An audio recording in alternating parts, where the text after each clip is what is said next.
لڑکی نے وہ چپکے سے خط اٹھایا، پڑھا، اور کیا ہوا کہ رات میں جب سب سو گئے تو یہ لڑکی نکل گئی۔ جب رات میں سارے لوگ سو رہے تھے تب یہ لڑکی گھر سے باہر نکلی، اور نکلنے کے بعد اسی بتائے ہوئے پتے پر پہنچ گئی۔ پہنچنے کے بعد اس نے دیکھا وہی اجنبی ہے، اس کے ہاتھ میں کچھ کاغذات ہیں۔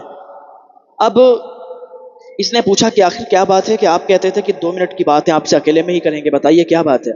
کہا دیکھو بہن، ایسی بات ہے، آپ کے گھر والوں کے سامنے میں یہ بات نہیں کر سکتا تھا، کیونکہ آپ کی ساس سامنے تھی، اور آپ کو بتایا گیا ہے کہ آپ کے والد صاحب کا انتقال ہو گیا۔ حالانکہ ایسا نہیں ہے، آپ کے والد صاحب جب کہیں باہر جا رہے تھے تو ان کو پکڑ لیا گیا تھا، اور وہ آپ کی ساس نے پکڑوایا تھا، اور ایک خفیہ قید میں انہیں قید کر کے رکھا گیا ہے، قید خانے میں ہیں وہ۔ کہا یہ کیسے ممکن ہو سکتا ہے؟ کہا دیکھو اس قید خانے کے یہ کاغذات ہیں، اور آپ کی ساس نے یہ سب کروایا ہے۔ اتنا کہا جی ہماری ساس نے یہ سب کروایا؟ اب لڑکی کی آنکھوں میں آنسو آ گئے، کیونکہ وہ یہ سمجھتی تھی کہ اس کے باپ کو مار دیا گیا ہے، اس کا انتقال ہو گیا ہے، لیکن نہیں، بلکہ وہ زندہ تھے۔ تو اب یہ دبے پاؤں گھر کے اندر داخل ہوئی تو کیا دیکھتی ہے کہ ساس سامنے ہی کھڑی ہے۔ کہا کہاں گئی تھی؟ کیا اسی انسان سے ملنے کے لیے گئی تھی جو کل آیا تھا؟ اب یہ کیا کہتی؟ حالانکہ اس کو غصہ تو بہت آ رہا تھا، لیکن صحیح وقت کا یہ انتظار کر رہی تھی کہ کس وقت وہ بات کھولی جائے کہ جو یہ ہمارے ساتھ کر رہی ہے۔ تو اس نے بہت ڈانٹا، اتنے میں اپنے بیٹے کو بلایا، کہا بیٹا دیکھو، یہ تم سے چھپ چھپ کے کسی سے ملنے جاتی ہے۔ گھر توڑوانے والے ایسے ہی کام ہوتے ہیں، ایسے ہی جو لگا کے باتیں ہوتی ہیں، ہوتا کچھ ہے اور دکھتا کچھ ہے، کہا کچھ جاتا ہے، اس طریقے کی جو باتیں ہوتی ہیں، یعنی ہمارے سامنے کچھ ایسی چیزیں ہوتی ہیں کہ سامنے کچھ دکھائی دیتا ہے، حقیقت کچھ اور ہوتی ہے۔ تو ساس نے جب لگا کے کہا تو بیٹے نے پھر اس کو مارا، اور پھر کوئی بات نہیں۔ پھر ایک دن وہ رات میں گئی نکل کر، اور پھر اسی شخص سے کے پاس گئی اور کہا مجھے اپنے بابا کے پاس جانا ہے، مجھے ان کے پاس لے چلو۔ اس نے کہا اس میں بہت رسک ہے، اور تم کل آنا، کل ہم لوگ چلتے ہیں۔ کہا مجھے اپنے بابا کو ڈھونڈنا ہے۔ کہا تم کل آؤ، کل چلتے ہیں، پورے منصوبے کے تحت۔ اب کیا ہوا کہ پھر یہ جب رات میں دبے پاؤں اندر گھسی تو کیا دیکھا، پھر اس کی ساس جاگ گئی تھی، اس نے جان لیا کہ یہ کہیں گئی تھی۔ اس کی ساس نے پھر ہنگامہ کھڑا کر دیا، رات کے سناٹے میں ہنگامہ کھڑا، سارے لوگ گھر کے جمع ہو گئے۔ اس وقت لڑکی سے نہیں رہا گیا، لڑکی نے کہا کہ میرے سامنے ڈھونگ کر رہی ہو آپ؟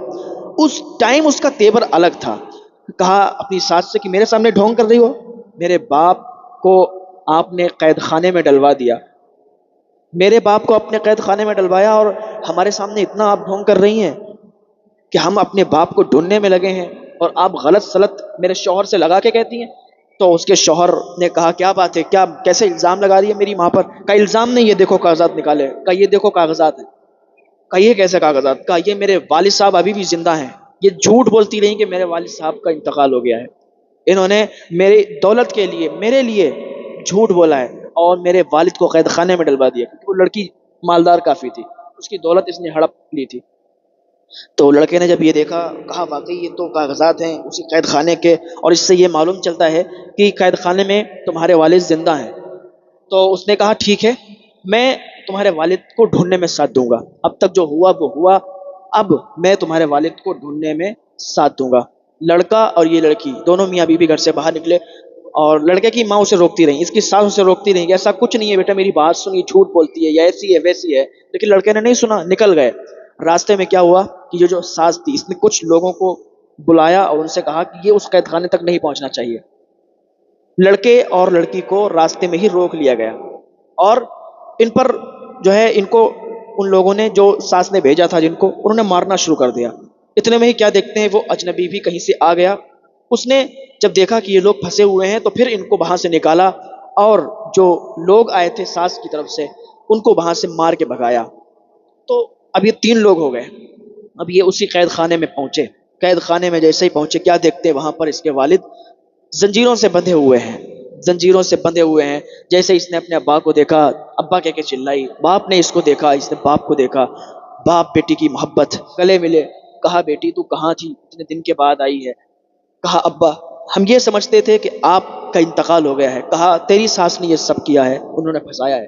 اب وہاں سے ان کو آزاد کر کے جب یہ نکلنے لگے تو کیا دیکھتے ہیں، باہر اس کی ساس کھڑی ہے، اس کی ساس کے ساتھ کئی لوگ باہر کھڑے ہیں۔ اس کی ساس نے کہا دیکھو یہاں سے جانے نہیں دیں گے اس کو، اور یہیں پر مار دیں گے، اس لڑکی کو بھی یہیں ختم کر دیں گے، اس کے باپ کو بھی یہیں ختم کر دیں گے۔ لڑکے نے کہا ایسی بات ہے تو پھر دیکھ لیں، آپ بھی آزما لیں، اس طریقے کی اگر بات ہے، لڑکے نے پہلے ہی فون کر دیا، اس کے لوگ آ گئے اور ان سب کو گھیر لیا گیا، تو اس کی ماں کو بھی لے جانے لگے، تو اس نے پولیس والوں سے کہا کہ میری ماں کو چھوڑ دو، باقی ان سب کو لے جاؤ۔ یہ اس کی ماں گھر پر پہنچی، اس لڑکی کی ساس، تو سب سے معافی مانگنے لگی کہ مجھے معاف کر دو، مجھ سے غلطی ہو گئی، یہ ہے وہ ہے۔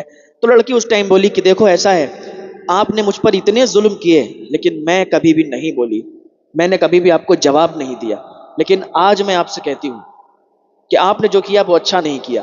واقعی اس لڑکی نے صبر کیا تھا، اور صبر کی وجہ سے اسے لگتا تھا کہ اس کے والد جو کہ مر چکے ہیں، اس صبر کی وجہ سے اس کے باپ اس کو دوبارہ مل چکے، اس صبر کی وجہ سے اس کے باپ اس کو دوبارہ مل گئے۔ تو یہ پتہ چلا کہ انسان کو صبر کرتے رہنا چاہیے، صبر کا پھل میٹھا ہوتا ہے۔ جو انسان صبر کرتا ہے وہ بہت بڑا کام کرتا ہے، کیونکہ صبر جس کے اندر آ گیا وہی کامیاب ہے۔ ہم